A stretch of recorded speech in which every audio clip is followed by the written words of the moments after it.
Throat and neck sign and symptoms, swollen and red tonsils. Case history. At 12 years old, boy had been suffering from recurrent tonsils since he was 18 months old. At the time, he suffered a severe attack of acute tonsils, tonsillitis, for which he was prescribed antibiotics. The acute infection appeared to go, but he has suffered recurrent attacks. It's time treated with antibiotics ever since.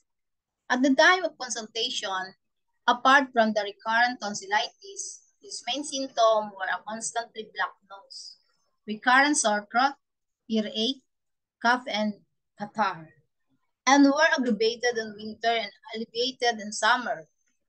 His tonsils and adenoids were removed 9 months before the consultation, and this had brought about only a very slight improvement. On asking about his digestive system, he said he suffered from occasional epigastric pain, tears, a sticky taste, and nausea. His head felt heavy and massy, especially in the morning.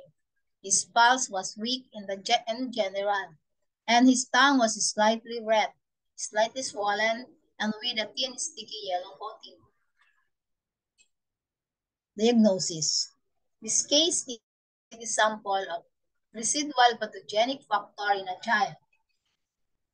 After an acute infection, especially treated with antibiotics, children are very prone to development of pathogenic factor which predisposes the child to further infection.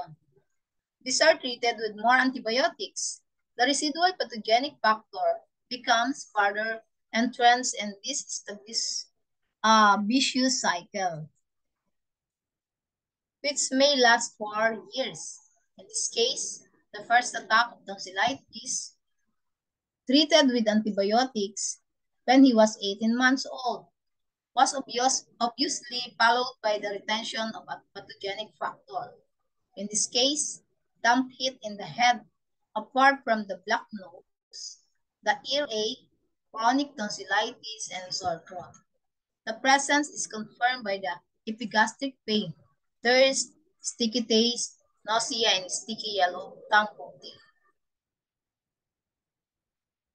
In this case, due to the long duration of the problem, the dampness has weakened the spleen, and the condition is therefore a combined full empty condition, with damp heat in the head and the middle corner and spleen G deficiency, which is confirmed by weak pulse. In this case, the root of the condition is the residual pathogenic factor, that is damp heat in the head and middle corner, which has led to the development of spleen G deficiency. The treatment principle, therefore, is firstly and primarily to eliminate damp heat from both the head and the middle corner. This treatment may take several months, and it is only after clearing damp heat that we should turn our attention to tonifying spleen G. Thank you po for your attention.